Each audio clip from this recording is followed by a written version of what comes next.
আসসালামু আলাইকুম ওরহমতুল্লাহি ওবারাকাতু। সবাই কেমন আছেন? আশা করি অনেক ভালো আছেন। আপনাদের দোয়ায় আলহামদুলিল্লাহ আমি অনেক ভালো আছি।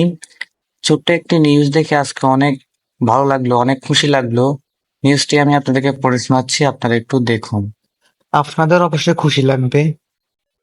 মুসলিম নারীকে প্রেমের ফাঁদে ফেলে ধর্ষণের চেষ্টা করায় গোপনাঙ্গ হারালেন ভারতের সনাতন ধর্মের এক যুবক।